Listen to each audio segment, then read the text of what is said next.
The questions are yours. I go to the Bible to find answers. And thank you for these good questions we have before us again today. Question number 1.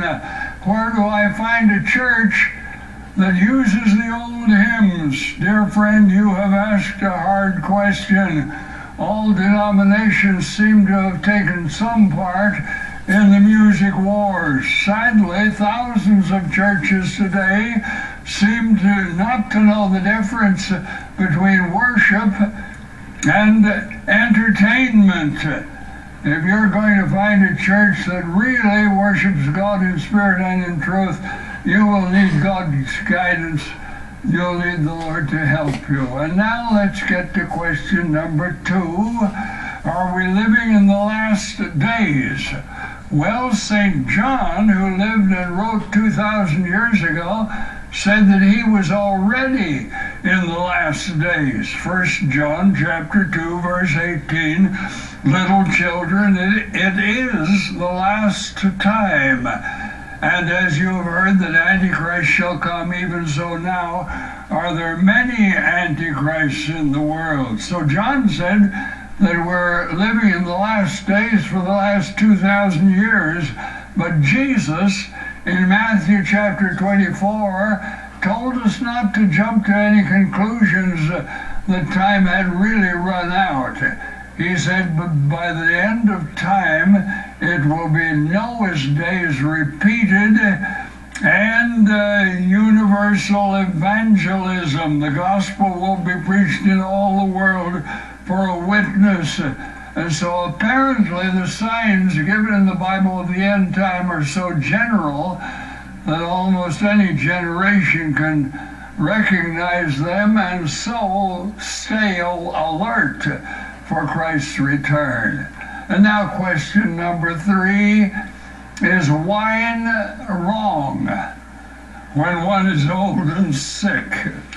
Well, St. Paul told Timothy, take a little wine for your stomach's sake and for your often infirmities. Apparently the Apostle Paul recognized the medicinal value of a little bit of wine. However, when we go to Proverbs chapter 20, it says, don't look upon the wine when it is red and stirreth itself aright in the cup, because at the end it bites like a serpent and stings like an adder. A wise person will know the difference between a little bit of wine, perhaps at a doctor's direction, or drinking this stuff every day to make you an alcoholic. And now question number 4, have end time signs always been with us? The answer to that, of course, is yes. There have always been antichrists in the world, and doctrines of devils and wars and earthquakes and famines and pestilences. It seems to be the intensity and the universality and the frequency of these signs which alert you and me to realize that we must be living in the end of the age right now. Thank you so much for these good questions. I trust the answers have been helpful. If you have a question you'd like me to use on the Bible as the answer, please write it out, send it to me. I'll be delighted to hear from you. And I'll get to your question on the air just as quickly as I can. When you write, all the address you need is Faith to Live by, Box 426, Winnipeg, Manitoba. And the code is R3C2H6.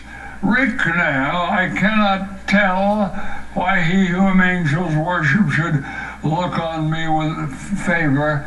It's Londonderry air. You'll recognize it as Danny Boy.